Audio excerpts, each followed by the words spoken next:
Good morning বন্ধুরা and welcome back to my channel. আশা করি তোমরা সবাই খুব ভালো আছো, আমিও ভালো আছি। তো চলো তোমাদের সবাইকে সাথে নিয়ে আবার একটি নতুন ভিডিও শুরু করা যাক। দিনটি ছিল রবিবার, আর এমনিতেও আজকের মায়ের রান্নাঘরে কোনো কাজবাজ থাকবে না, সেটা আগে থেকেই মাকে বলে দিয়েছিলাম।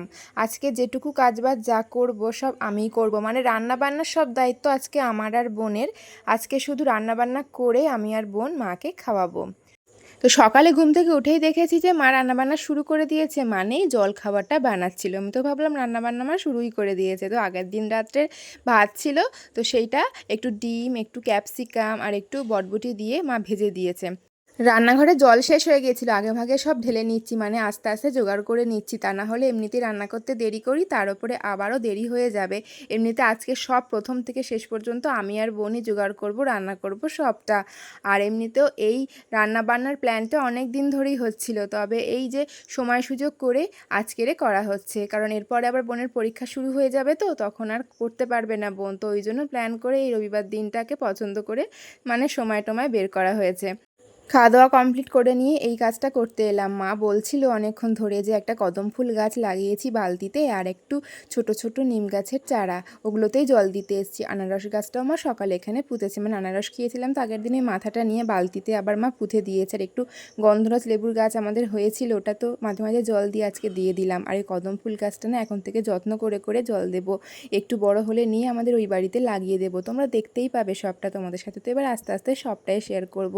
বাড়ির কাজ বাজ এবারে কিছুদিন পরে শুরু হবে, আর তারপরেই তোমরা সবটাই আস্তে আস্তে জানতে পারবে, দেখতেও পাবে। তোমরা আমার যারা প্রতিদিনের ভিউয়ার্স, যারা আমার পরিবারের সদস্য, তারা অবশ্যই আমাকে সাপোর্ট করো আর আমার পাশে থেকো, এইটুকুই বলবো তোমাদের। তোমাদের ভালোবাসা ছাড়া কিন্তু আমি একদমই এগোতে পারবো না। মা তো ভাতটা বসিয়ে দিয়েছিল, তো এবার থেকে আমার কাজবাজ রান্নাঘরে শুরু। ওদিকে সব কাজবাজ যা ছিল মোটামুটি সেরে চলে এসেছি।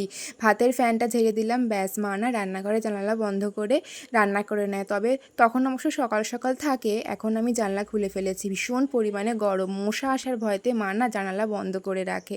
তো আমি এখন খুলে দিয়েছি, জানলা বন্ধ করে মোটেই কাজ করা যাবে না, যা ভীষণ পরিমাণে রোদ উঠেছে কি বলবো তোমাদেরকে। এখানে রয়েছে দেখো মুরগির পা, গিলে আর মেটে। আসলে ঘটনাটা তোমাদেরকে একটু খুলেই বলি তাহলে।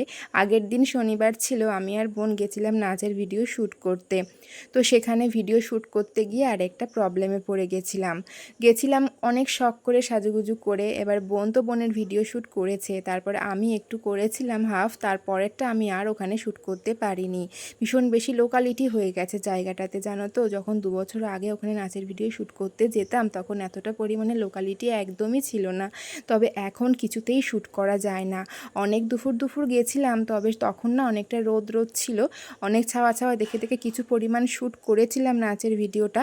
তারপরেই লোকজনের আনাগোনা শুরু, আর অত বেশি লোকজন আনাগোনা থাকলে আমার না নাচ করতে ভীষণ বেশি প্রবলেম হয়।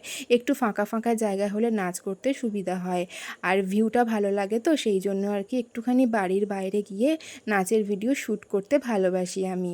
তো সেই জন্য নাচের ভিডিও তো আমি পুরোটা ওখানে করতে পারিনি, মনটা খারাপ হয়ে গেছিলো একদম। তবে আবারও ভিডিও শ্যুট করব। তো তারপরে একদম টানা চলে গেছিলাম ওখান থেকে সোনারপুরে। তো ওখানে গিয়েই আবার ওই বাজার টাজার করে এনেছিলাম আগের দিন, মানে শনিবার দিনকে। একটু এই চিকেন নিয়েছিলাম, আর পা, গিলে, মেটে এগুলো নেওয়া হতো না, তবে ওগুলো খাওয়া ভীষণ পরিমাণে ভালো। নখ, চুল, স্কিন আর দাঁতের জন্য, মাড়ির জন্য, মানে আমার যে প্রবলেমটা হচ্ছে মাড়ির দাঁত উঠতে গেলে আমার যে সমস্যা, ব্যথা হয়, এত কথা বলতে পারি না, তারপর দাঁতটা উঠতে যে পরিমাণে মানে কষ্ট হয়, মানে ক্যালসিয়াম প্রোটিনের অভাব যে কারণের জন্য এটা হয়। তো সেই জন্য আর কি নিয়ে এসেছিলাম, ওটা খাওয়া ভালো, ওগুলো খেলে আর কি এই সমস্যাগুলো হয় না। আগে খেতাম, তবে এখন সেভাবে খাওয়া হয় না। তো আজ প্রায় অনেক দিন বলবো না, অনেক বছর পরে আবার একসাথে অতগুলো নিয়ে এসছিলাম। তো সেই জন্য আর কি ওটাই আজকে রান্না করব। আর এদিকে হচ্ছে বোন রান্না করবে চিকেনটা। আর এমনিতেও আমি চিকেনটা হাফ তুলে রেখেছি, কারণ অতটা লাগবে না, যেহেতু ওটা রান্না করছি, তাই অল্প পরিমাণেই চিকেনটা হচ্ছে যে বোন রান্না করবে বোনের মতন করে। কি কি করলো তোমরা সব দেখতেই পেলে। আজকে ও নিজে হাতে এইভাবে ট্রাই করছে, তো অনেক দিন ধরেই বলছিল চিকেনটা এইভাবে বানাবে, তো সেটাই ও আজকে চেষ্টা চেষ্টা করছে। তো বলল আমি স্নান করে আসি, ততক্ষণ তুই তোর রান্নাটা করতে থাক। তো এই তারপরে বসে পড়েছিলাম একটু পেঁয়াজ কাটতে। পেঁয়াজটা কম পড়েছিল, তো আমি পেঁয়াজ দিচ্ছি, কারণ ওই যে গিলে মেটে পাতে একটু বেশি করে পেঁয়াজ দিতে হয়। আগের দিন নিয়ে এসেছিলাম, আর আমি এত খুঁতখুঁতে, আমার নাকে শুধু গন্ধ আসছে, মনে হচ্ছে যেন জিনিসটা ভালো আছে তো কি না, সেই ভেবে একটু বেশি করে ভাবলাম পেঁয়াজ আদা রসুনটা দেবো। মা এদিকে আবার কাজ ছাড়া থাকতে পারে না, এদিকে রান্নাবান্নার কাজ আমি আর বোন তো করবো বলেছি, তো এদিকে মা আবার ঘর ঝাড় দিতে লেগে গেছে, মানে ঘরের ঝুল টুল ঝাড়ছে। আর এখন আমি রান্না করতে বসে গেছি। আলুগুলো মা মাংসের জন্য কেটেছিল বড় বড় করে, তবে আবার ওখান থেকে আমি নিয়েছি কটা পিস, নিয়ে ছোট ছোট করে কেটেছি, যেটুকু ম্যাচ করবে ওই তরকারির সাথে, মানে আমি যে রান্নাটা করব তাই আমি ওই সাইজ করে কেটে নিয়েছি। আর টমেটোটা ঘষে নিয়েছি। আর এই যে তেজপাতা আমি যখন তরকারিতে দিই না, একটু ছোট ছোট করে কেটেই দিই। ওই যে বড় বড় ওটা আমার ঠিক ভালো লাগে না, তাই একটু ছোট ছোট করে কেটে দিই, দেখতে অন্তত শৌখিন লাগুক।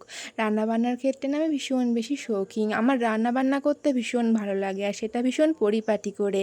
তো সেই জন্য আর কি আমি চেষ্টা করি একটু পরিপাটি আর শৌখিনভাবে রান্নাবান্নাটা করতে। কি কি দিলাম পরপর সেটা তোমাদের সাথে আর বলার কিছু নেই, তোমরা সবটাই নিশ্চয়ই বুঝতে পারছো। এবারে চলো চটপট মশলাটা তৈরি করি। একটু নুন, একটু হলুদ, একটু লঙ্কার গুঁড়ো অবশ্য কালারের জন্য, একটু জিরে, তারপরে একটু মিট মশলা আর একটু চিনি দেব। আন্দাজগুলো আমার এভাবেই ঠিক লাগে। এবারেই পরিমাণ মতন জল দিয়ে নেব, ব্যাস। এবারে মশলাটা সুন্দর করে আমি দেখো করে নিচ্ছি। আর এরকমভাবে মশলা তৈরি করলে না যে কোনো তরকারিতে একটু আলাদা টেস্ট হয়, আর প্রত্যেকটা মশলার মাত্রা খুব ভালোভাবে থাকে, আর কম বেশি কিছুই লাগে না। এবার আর কি নাড়াচাড়া করেই যেতে হবে যতক্ষণ না তেলটা ভালোভাবে ছাড়ছে। এইসব ব্যাপার আগে বুঝতাম না, তবে মা করতো, বলতো, শুনতাম, আর তারপরে এখন দেখতে দেখতে শিখে গেছি যে তেল ছাড়ার ব্যাপারটা কি, আর ভালো করে অনেকক্ষণ ধরে কষানোর ব্যাপারটা কি, তারপরে হচ্ছে ঢেকে ঢেকে রান্না করার ব্যাপারটা কি, অল্প অল্প জল দিয়ে রান্না করার ঠিক কী সুবিধা, এই ব্যাপার স্যাপারগুলো আমার খুব জানতে ইচ্ছে করতো সব সময়। তাই মা যখনই রান্না করতো, মায়ের সামনে দাঁড়িয়ে দাঁড়িয়ে আমি এইগুলো শিখতাম। ভীষণ ভালো লাগে আমার নতুন নতুন রান্না করতে। ওই যে বললাম রান্নাবান্নার ব্যাপারে আমার ভীষণ বেশি কৌতূহল। আর এই যে বোন এবার রান্না করবে, তো কিছু অন্তত জোগাড় করে দিই, সবটা একা হাতেও করে উঠতে পারবে না, তার উপর আজকে আবার ওর পড়া আছে, সেটা নিয়েও টেনশানে আছে। রান্নাবান্না করে আবার তো পড়তেও বেরোবে, অনেকটা তাড়াতাড়ি পড়া, দুপুর দুপুর দিকে, তো ওই জন্য আলু টালু আমি ঠিকঠাক করে জল থেকে তুলে ধুয়ে রেখে দিলাম। ব্যাস এবারে একটু যখনই তেল ছেড়ে এসেছিলো, কষানো হয়ে গেছিলো, একটু জল দিয়ে, মানে ওই যে দইয়ের বাটিটা ধুয়ে জল দিয়েছি জাস্ট, আর বেশি কিছু না। তারপর একটু গোলাপ জল দিয়েছিলাম, একটু ঢেকে দিয়েছিলাম, বেশিক্ষণ ঢাকতে হয়নি জানো, 5 মিনিট মতন। তারপর খুলেই দেখি কিনা এরকম গ্রেভি চলে এসছে, কি সুন্দর গন্ধ বেরোচ্ছিলো। এই জিনিসটারই বাকি ছিল, মানে গরম মশলা যেটা পড়লে তরকারির টেস্টটা আর তরকারির গন্ধটা একদম অন্যরকম হয়ে যায়। আর এমনিতেও না এই তরকারিটা যতই একটু ঝোল রাখি বা না রাখি, এ তো ঠিক শেষ পর্যন্ত একদম মোটা মতন হয়ে যাবে। তো এই তরকারি নামাতে নামাতেই অবস্থা খারাপ হয়ে গেছিলো। তারপরে কড়াইটা আর কি মেজে আর রেখে দিলাম, বোন তো এবার রান্না করবে এসে। তবে আমার রান্না করতে করতে না 1টা বেজে গেছিলো। দেখতে পাচ্ছ কত পরিমাণে তেল উঠেছে, আমি কিন্তু অল্প তেলেই রান্না করেছি। আর ঝোল ঝোল কোথায়, একদম মোটা হয়ে গেছে জমে। মা খায় রুটি, আর একটু নিম বেগুন করেছিল মা সকালে, হ্যাঁ তবে ভুলে গেছি গো, এই নিম বেগুনটা মা সকালে করেছিল। আর একটু ভাত মাকে আমি এখন খেতে দিলাম আপাতত, কারণ বেশি দেরি হয়ে গেলে প্রবলেম। তো বোন এই জন্য তাড়াতাড়ি করে বোনের রান্নাটা করার চেষ্টা করছে।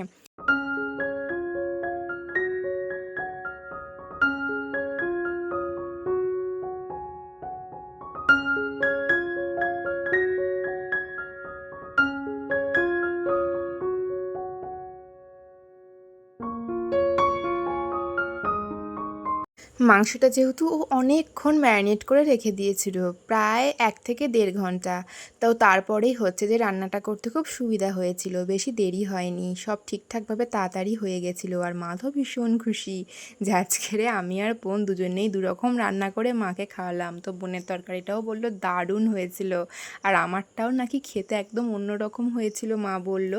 তো বোন তো সেই জন্য আগে আমারই তরকারিটা খাচ্ছিল, আর আমি খেলাম বোনের তরকারিটা আগে, তাহলে দুজনের তরকারি যে কেমন হয়েছে সেটা আমরা দুজনেই বুঝতে পারবো। খেতে খেতে আমি কোনো দিনই জল খাই না, তো এই খাওয়া দাওয়ার পরে আজকে এত জোরে জল তেষ্টা পেয়েছে কি বলবো তোমাদেরকে। যেহেতু একটু রিচ ছিল আমার তরকারিটা, বোন তো হালকা পাতলা করে করেছিল, তো সেই জন্যই আর কি জল খেয়েছি ঢক ঢক করে। আর এই দেখো কি রোদ আজকে, মা তো ঘুমিয়ে পড়েছে অনেকক্ষণ আগে। তবে এখন অবশ্য আমি ঘুমাবো না, বোন পেরিয়ে গেছে পড়তে, আমি এখন শুয়ে শুয়ে এডিট করব। তাহলে আজকের ভিডিওটা এইটুকুই। কেমন লাগলো অবশ্যই জানাতে হবে। দেখা হচ্ছে তোমাদের সঙ্গে আবার একটি নেক্সট কোনো ভিডিওর সাথে।